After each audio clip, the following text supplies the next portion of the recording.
was right. That was the clue. The Macbeth.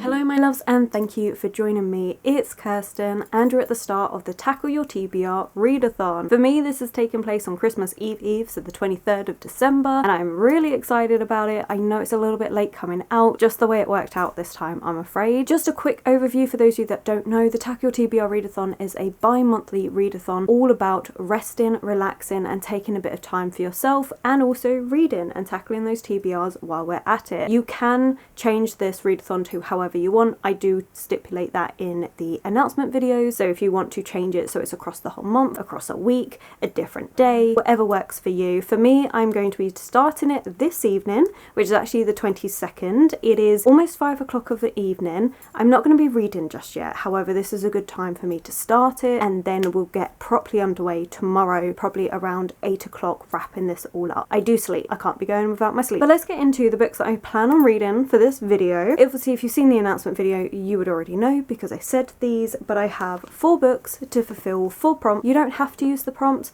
you can double up on the prompts, you can do whatever you please with this. I do have a Discord, so Discord has already had all the updates of what I'm reading, how I'm finding it all. If you ever want to take part in that, I'll have Discord linked below as well. But let's start off with the very first prompt, which is a book on my TBR, and that is going to be Hercule Poirot's Christmas. This is an Agatha Christie mystery, and we're following Hercule Poirot at Christmas time. It's actually happening on Christmas Eve, which is perfect because obviously I'm reading this Christmas Eve. The reason why is because for me, Christmas Day is going to be Christmas Eve. But we're celebrating Christmas Day on Christmas Eve this year, so that actually works perfectly to read this on the eve of my Christmas. Murder mystery, cozy greatness. It's going to be great. I'm really excited. I've had plans to read this one for Christmas for a couple months now. This is the one that I plan on starting this evening. I would really like to finish all of it during this video, which should be possible because it's only 268 pages. So we're going to have a lot of fun with this. I will be annotating, trying to solve it. However, I will not do any spoilers,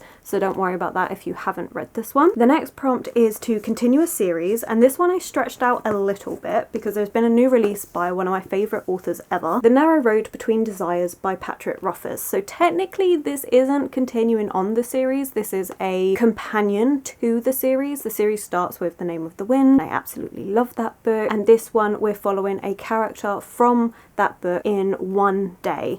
This is a reworking of a little novella that he did that was originally 60 pages. It's now 200 odd pages with illustrations in it, and I'm really excited to get into this. I love Patrick Rothfuss' writing. I just think it's so well done and beautiful. This time of year I do always want to read like a nice cozy fantasy with some like fairy tale folklore elements to it, and I feel like his writing just has that bit of magic that I always look for at this time of year. So really excited to do that. Okay, so a book I keep putting off. We have a short story from this collection, which is the Charles Dickens Christmas Books collection, and the one that I will be reading is The Cricket on the Hearth. This is only 90 pages long. The reason why I say I put this off and why it's fulfilling this prompt is because I only ever read from this book at Christmas. So I started it 2 years ago, where on Christmas Eve I read A Christmas Carol. The following year on Christmas Eve I read The Chimes, and now this year I am going to be reading The Cricket on the Hearth. This will be the last book that I try and fit in, I think, maybe, or I might read it to break up the Christmas murder mystery. Regardless, I'm definitely getting this read. These are the 2 top priorities. If I read nothing else, I will be happy of just getting these 2 read. This is my Christmas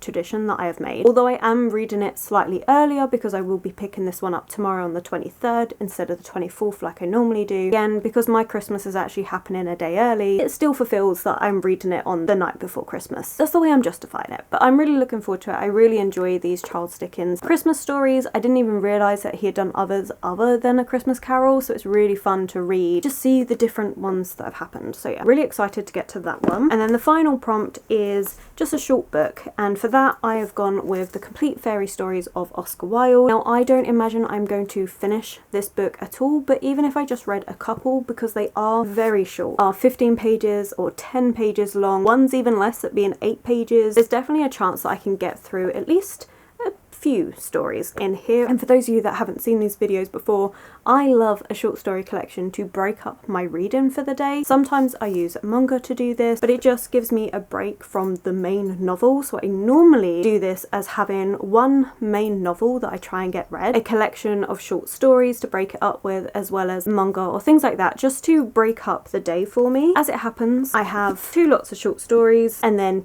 one novel, one novella to go with. So that's the plan. For now, I've actually got a couple things to do before I sit down and read. I need to get some editing done, I need to cook dinner, I need to do all of that, and then I'm going to settle down and start Hercule Poirot's Christmas. I'm so excited. This is also going to be my very first Hercule Poirot book. I'm really intrigued to see how I get on with him as our main character that we're following, because I've been making my way through the Miss Marple series. I'm excited. You'll have to let me know, did you take part? If so, what books did you read? Did you have a good time with it? And if you didn't take part, what have you been up to? Have you read any of these books? I hope you've at least managed to have some time for yourself this month. That's the whole idea of this. But okay, I'm gonna go, because this intro is long enough. I honestly don't think I do very good intros. I'm not good at snappy, quick intros. It's always a long, rambly time, but I think that kind of sets the tone for the video as well, and just like who I am as a person. I am a person that loves to ramble, and I will go on random tangents about things, and then editing me has to come in and really like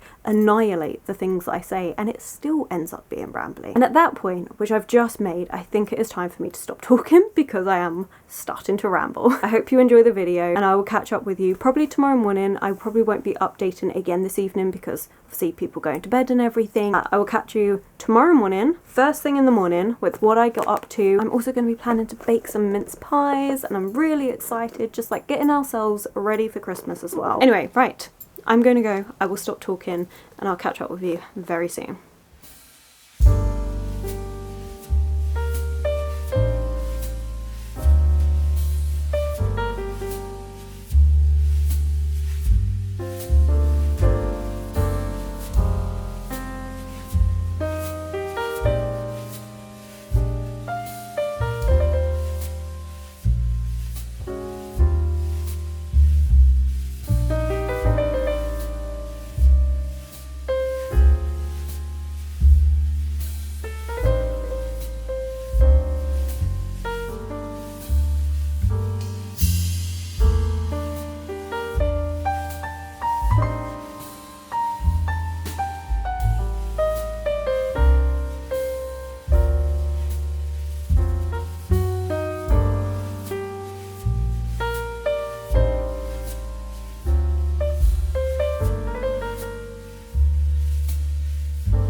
Good morning. It is just after 10 o'clock in the morning and I have had a really productive morning. Before we get there though, I'll talk about how much I read last night. Last night I didn't actually read for very long. I only got to page 70. The editing and stuff that I needed to do took me a little bit longer, so I didn't actually get to read until almost 9 o'clock. So I didn't read for very long last night at all. Initial thoughts for the first 70 pages I did write down before I went to bed, and mainly it was just introducing the different players that we've got. So we have this setting that Mr. Lee, Simeon Lee, has invited all of his children round for Christmas. He has a few different sons. He had a daughter, but she's passed away, so he's got his grandchild coming, and we're meeting all these different people. 2 people we meet on their way to the house. The others, like, we're seeing them talk about the fact that they don't want to go there. Nobody really likes their father at all. The main characters that we have 4 sons, and then we have these 2 other people who the families never met, but we really see how Mr. Lee is this really horrible, tyrannical person, very much has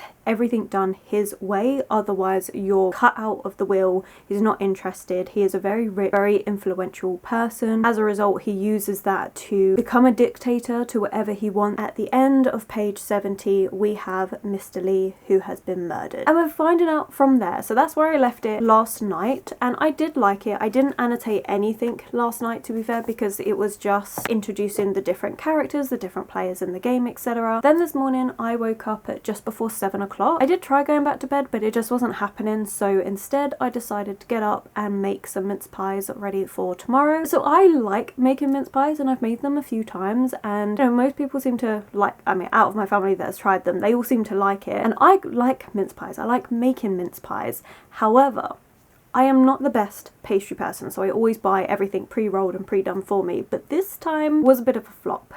I'm pretty sure that I'm just cursed whenever it comes to Christmas, because whenever I've got to cook something for Christmas, it doesn't matter if I've done that meal 50,000 times before, it will never come out as good as the way I want it to. This time it was because the heat on the oven was up too high, so normally our oven stays at the same temperature, nobody really plays with it, but for whatever reason it was up really high. But I think I've managed to save it.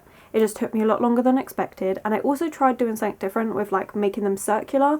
That didn't work. I'm definitely going to stick to my mince pie parcels in future. That's just easier to make. This was a lot more effort, and it didn't even turn out the way I wanted it to, but that's fine. Who cares? It's absolutely fine as long as it tastes okay. That's the main thing. But yeah, so I spent my morning doing that, and in between while I was cooking those, I was reading a bit more of Hercule Poirot's Christmas. So I'm now up to page 103. And we've just had Hercule Poirot enter the scene. So he was visiting a colonel in the police force who got the call from a superintendent saying, hey, this really wealthy, influential person has just been murdered. You want to come over? So Hercule comes with them, and we're just starting to piece together everything. I have one tab at the minute, and that is for what I think is a suspicion, potentially a clue. So there is a reference to Macbeth in this book, and I think that is the clue for what is going on behind this one. I'm not going to say who I think that pertains to. There's just a slight clue in there. Obviously I could be completely wrong, and that could be a complete red herring, which Agatha Christie has been known to do, which I have fallen for quite a few times. But I have made a couple little comments because it's also commented on another book that is, I think it pertains to The Mystery of the Yellow Room, which is by Gaston Leroux, which Agatha Christie is supposedly to have been really inspired by. I feel like this particular mystery is going to take quite a bit of influence from that book because of the way it's done. We have this whole locked room setting and lots of things that are going on that are similar. I have read The Mystery of the Yellow Room. Can I remember all the details of it? No, but I am intrigued, and I think more is just the setting rather than actually the plot to do with it. But there is a particular sentence where the Colonel says, Colonel Johnson stared at Sugden, who is the lieutenant, for some minutes before he spluttered, "Do you mean to tell me, Superintendent, that this is one of those damned cases you get in detective stories where a man is killed in a locked room by some apparently supernatural agency?" And that's why I think it's linking back to The Mystery of the Yellow Room. Just from that. I could be wrong, but that's what I got from it. But yeah, so I'm planning to read more of this morning. I'm actually thinking just to finish it. I've got 160 pages to go, so I'm thinking I'm just going to sit down and read this, and then we'll see what that time that takes me up till. Hoping that it won't take me too long. It should only take me about 2-3 hours to finish, because this is really easy to read. I'm gonna buckle down and read some of this morning, and then go from there with the rest of the day. But yeah, those mince pies, hoping that people like them. I did like the way I did the mincemeat filling. I enjoyed that, and I think that tastes nice. It's just the pastry itself just kind of flopped because the oven was up way too high, but never mind.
afternoon. It is almost 3 o'clock and I look a bit of a mess because I have just come back home. This readathon is not going exactly the way I planned, but that's fine. Today I did the mince pies, I then did the update. I read for about an hour and then my partner woke up and I had to go over to his house to drop off a few things. So I went there, had some lunch and then came back. During that time I read a little bit while I was traveling, but travel there, honestly, it's more walking than anything else, so I didn't read loads, but I am now up to page 195, so we've got about 70 pages left to go, and I have no clue. I am no closer. I have tabbed a bit more. I've decided just to stick with the one colour. There's not loads of tabs that I'm doing, and a lot of the stuff all links up together anyway. So I have worked out one thing in this book, and I'm pretty confident that that one thing is correct. However, do I think that that person did it? No, not at all. I just think that that's a mini mystery that's going on, and I feel like we've had it alluded to quite a bit, which obviously I'm being vague because spoilers. It's a good time. I am enjoying it. Let me put my camera down over here actually, so I don't have to keep holding it. Here we go. That will do. Yeah, so I haven't figured out anything with this book in terms of who's actually done the murder. So I don't know. I think my Macbeth theory can still hold water, but I'm just not entirely sure who's done what. I guess we'll see, but I am enjoying it. I really enjoy Agatha Christie's mysteries. I don't enjoy her descriptions of people so much, but I think the mystery that she does a great job of creating a puzzle for you to solve, and you've really got to try and fit everything together as you get these bits of information. It's just somehow I always get it wrong. But I'm really enjoying it. It is really good. The only thing that I would say is disappointing about this is there is no Christmas feeling to this book, in my opinion. I mean, obviously it says Christmas on the front. The days that we're on, like I'm up to the 26th of December because it's split. The chapters are days. Apart from that, there's no real like Christmas atmosphere.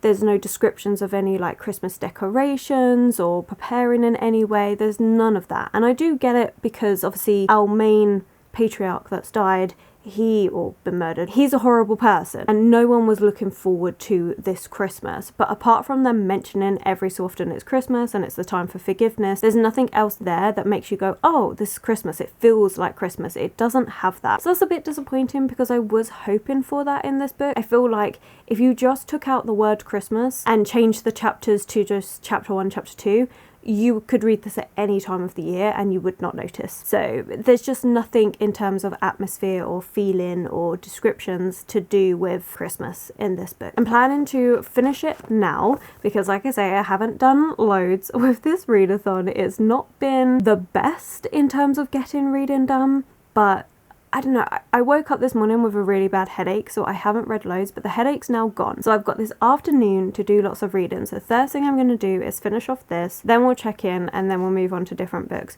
Hopefully I can get one more in, and we'll just go from there. I always knew that today was going to be a bit more chaotic because it was the only Saturday I had free this month, which just happened to be the Saturday of Christmas, like just before Christmas, so it was always going to be a busier one, but I'm still having a good time. Even if I only managed to read this book, I would be really happy with that because this is the book that I bought intentionally to read for the readathon just before Christmas. Again, I was hoping for more of those Christmas vibes, which we haven't quite got. It is a good mystery nonetheless, and I love solving a puzzle, which, speaking of, I kind of want to sit down and do some Myrtle because I haven't done any Myrtle in ages, and I really enjoy Myrtle. Like, it's a really fun time. So maybe what I'll do is once I finish this, to give myself a break between reading for half hour, I'll do a little bit of Myrtle. Maybe that's a good idea. Anyway, I've rambled. Well, let's get back to reading this.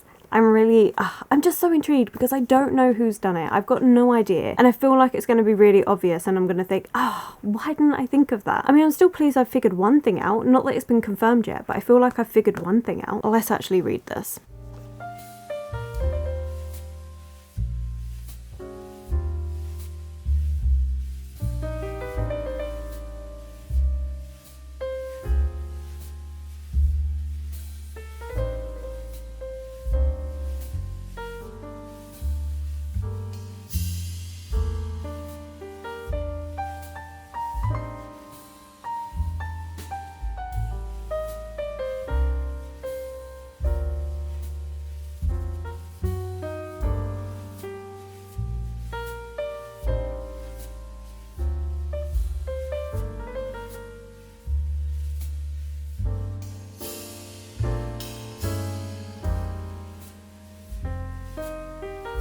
now 4 o'clock and I've just finished Hercule Poirot's Christmas, and oh my god, I knew who did it. So, I mean, it did take me till page 224 and that was it. I was like, I know who did it. And it was, oh my god. So I said at the first update of talking about this book, about how I had read the pages, I read out that line. I said, oh, that reminds me of The Mystery of the Yellow Room by Gaston Leroux. I was right. That was the clue. The Macbeth thing was the red herring, and it was so good. I loved it. It was really good. It really kept me guessing. I really enjoyed the twists and turns. I was right in what I thought about the person, someone else who didn't do it, and I said, you know, I don't think they're going to be, I was right. My suspicion was correct. I actually knew who did it. I can't say I solved it fully because I had no idea how they did that. And when Poirot was explaining it, because he gathered everyone together right at the end and was saying, oh, it could possibly have been this, this, this, this. And then he was like, but here's what really happened. I liked it. It was actually quite fun. Very dramatic and over the top, very extravagant. Miss Marple, that's something I forgot to say about the books, is this is my first Hercule Poirot book, which I did say that. Out of the two, Miss Marple is a lot more in the background. She's just there. She makes a few little comments here and there, and you've got to try and work things out, but that's it. She's very hands-off. Hercule Poirot was very much in it, and he is very much a person that likes the drama of it all. He likes the big reveal at the end of it, and it was very over the top and extravagant, but it was a lot of fun. I did enjoy it. When he was doing the explanation for how it happened, I had no idea. That was the part that I was just like, I don't understand how this has happened. Like, I'm pretty sure who it is, but I don't know how they have done it. And it was that final bit on page 224 that I was like, oh, it's that. And that links right back to the start. I'm really pleased with it. I really liked it. It was really good fun. The Christmas setting doesn't really happen much, although at the end of the book they do actually talk about the fact that there really wasn't much Christmas involved, and how next year they're going to have to put out all of their decorations, which they didn't take out, and do all these things, but how this murder just kind of overshadowed everything. But I still think you could have had those decorations and had them up earlier. This book doesn't even start until the 22nd of December, so the decorations could have been in place. Like, I feel like that was an easy thing that could have happened in the book, at least to give it a little bit of Christmassy. Like, I can understand the mill not happening because, you know, you have just had a murder, but having the Christmas decorations, I feel like there was definitely a chance for that. I can't believe that I made the connection to the mystery book, and then as I was reading it, I was remembering parts of the mystery book, the other one, The Mystery of the Yellow Room, and I was like, oh, I wonder if that's it then. And I was still thinking, I don't know how this has come about, and I was right. And then page 224 confirmed it. Go me! I actually figured out who did it, just not how they did it. But I think that was very convoluted and I never would have guessed that. But it's 4 o'clock. I do want to edit a little bit of a vlog, but the editing side of things I'm going to save for this evening, probably around 8:30, and do it then. Because I am planning to wrap up this vlog at about 8 o'clock, just so I'm not just so I'm not updating a vlog when everyone's trying to go to bed. But it does mean I haven't really read much. I'm going to move swiftly on to the Charles Dickens book, which is The Cricket on the Hearth. This is only 90 pages, so I'm definitely going to get that finished. This is one of the ones I desperately wanted to read. As I've mentioned, this is like my own Christmas tradition that I've been doing, is to make my way through this book. Really been enjoying it, so I definitely want to do that. Whether I get to anything more, I don't know. I might finish that and then maybe we'll start one of these two. I don't know, it depends on the time. Charles Dickens, the writing is teeny tiny, so although it is only 90 pages, I know it's actually going to take me a little bit of time to read, because it does every single time, because it is so tiny. I'm going to get straight onto that. Maybe do one Myrtle to give myself a little bit of a break, do myself a hot drink, and then we're going to start this. Fingers crossed I get it done. I'm just ecstatic that I actually figured out who did it, but I only figured it out because I know the book that was referenced, and if it wasn't for that, I would not have had a single freaking clue, and I still would have been, I don't actually know which one out of these potential suspects it was. Go me for reading that book so that I can make the connection. I don't even know what I'm saying anymore. I'm just gonna go. We're gonna do a Myrtle, we're gonna do a hot drink, and we're gonna start the Charles Dickens Christmas book, and we'll go from there with anything else that I potentially get read today, although I don't think I will because I've only got 4 hours left. We'll see. We'll see.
Evening. It has gone past 8 o'clock, I think. Yes, it's 8:09 of an evening. And yeah, I haven't read loads, but I've had a really nice day nonetheless. So I did not get to either of these books. So the complete fairy stories of Oscar Wilde and The Narrow Road Between Desires did not get read during this readathon. I really want to read them by the end of the year, so I definitely think I will try and pick these ones up. I might take one of these away to my partners for Christmas. I have one book that I want to finish, which you would have seen by the time this vlog comes out anyway, actually, where I'm reading Emily Wilde's Map of the Otherland, so I really want to finish that across Christmas. But I might take an extra book as well, because you never know. I feel like you can never have too many books with you. What if you do manage to finish it all? It's important to have good reading material. So I'm probably going to take one of these with me. We're going to try and fit these in. You would have seen that weekly vlog, so you'll know already if I managed to do that or not. But present me right now doesn't know what future me is going to be able to do, which by the time you're seeing this, it actually would have been past me. That makes no sense. Moving on from that, so yeah, I didn't get to either of these, but I did read my Christmas Charles Dickens story, which I'm so pleased with. I really like this tradition that I've made of reading one of these on the night before Christmas, which, yes, technically this is the 23rd, so it's not actually the night before Christmas,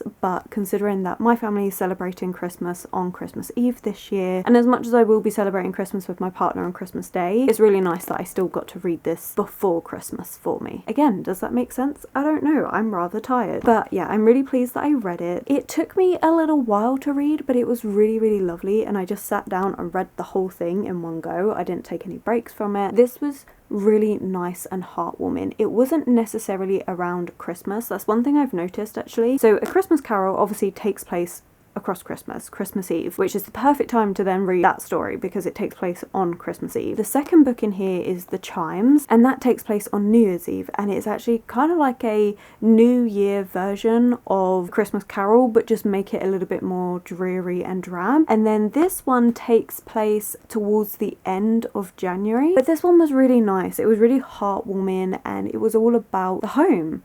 So the cricket on the hearth is all about this cricket that chirps away in this hearth, and the first couple of pages, the beautiful descriptions that we got of just a home, of having a nice cozy fire, and the descriptions of the cricket chirping and the kettle boiling. It was absolutely lovely. Like, it was so lovely. It was setting up this really nice picturesque cozy home life, and then you're introduced to different characters. It's a really simple look at life, actually, just different couples, different things that they're going through, different life's ups and downs across a couple of days, and it was really lovely. There was a faint plot line, so you had a little bit of like a third act conflict in this, which was kind of nice, actually, the way it all resolved. Like, it was actually really lovely. I think heartwarming is just the word for this. It still works for this time of year because obviously it's set in January where it's cold and you've got the warm fire going and everything, and it was just really taking a moment to be grateful for your family and the people that you choose to love and how you treat the people that you love. It was a really nice story. I really enjoyed it, and it was just well written with its descriptions. And then of course I did read Hercule Poirot's Christmas, which, as much as I do wish this had more Christmas setting, other than that, it was a really fun mystery. And I was talking to my partner about this, about how I solved it, or at least I guessed who did it, and he was like, oh, that's great. And then I explained to him about the whole fact that if I hadn't read the other book I never would have guessed it, and I wasn't sure if that would actually count. And he was like, well, if you hadn't read the other book, would you have solved it? And I said no, and he's like, well, then it doesn't really count. I was like, oh. But that was a really fun time chatting to him about it. He always solves the mysteries. Like, if I tell him the very bare bones of what's going on and the possible people it can be, he always solves it, and he's not even reading the book. I don't know how he does it. Kind of scarily good at it, I'm not gonna lie. But yeah, this was a really fun time. I really enjoyed it, and as much as I have not read much, I think I've read a total of 358 pages, which for me isn't that much. But I feel like I've been saying that a lot for these readathons, where I keep going, oh, it's not that much. Unless, of course, I've got manga or something. That's mainly pictures. You can add 200 pages onto a total, but you've only spent like an hour reading it. Apart from those times, this is actually the average that I'm getting to in one day, because I like breaking up my day with other things. This readathon is all about taking a day to rest and relax, and today I really wanted to bake the mince pies ready for Christmas, so I did that. I had to go off and see my partner anyway, but we stopped for lunch and I was able to enjoy that. I still had, for me, a really relaxing day, and I managed to get some books off my TBR. TBR. So I think I have completed this rather well. I'm very pleased with this. So that's it for this video. I hope you have enjoyed it. I hope you had a really relaxing time, whether it was across Christmas, whether you celebrate it or not, or just in general managed to take a day for yourself to rest and relax and read a little. Thank you to everyone that did take part and chatting in Discord. I think that is everything. So you'll have to let me know, have you read either of these, and do you have a Christmas tradition around books at all? I know quite a few people do actually read A Christmas Carol on Christmas Eve every single year, so it'd be really interesting to know whether you do the same thing. What sort of books do you like reading around Christmas? This year it was trying out murder mysteries for Christmas and I loved it, so I think that's going to become a tradition. In a weekly vlog I read The Mystery of Mistletoe Hall and I loved it. It was so good. So definitely Christmas time again, we're going to be having some cozy murder mysteries at Christmas time. It just works for me. I'm going to stop rambling. We're actually going to wrap up this video, so thank you so much for watching. If you've made it this far, then let's put a coffee cup or a tea or something like that. That's kind of what I connect to resting and relaxing. Oh, and I did do a Myrtle. I did 2 Myrtles and I solved both, although the second one I did have to use a clue because that one was a bit harder. I love Myrtle. Myrtle is so much fun. I recommend it for anyone that enjoys puzzles and murder mystery books. It is a perfect combination because you are trying to work out the murder that has happened based on the little clues that you get. It is so much fun. So yeah, so I did do 2 of those. But right, as I was saying, if you've made it this far, then let's put a tea or coffee cup in the comments below. I really hope you've enjoyed this video and I hope you have had a lovely, relaxing time. Thank you so much for watching. If you have enjoyed this video, please do give it that thumbs up, subscribe and comment. Those 3 things really do help this channel grow. My social media links, anyone I've mentioned, will of course be linked below, and I will catch you in the very next video.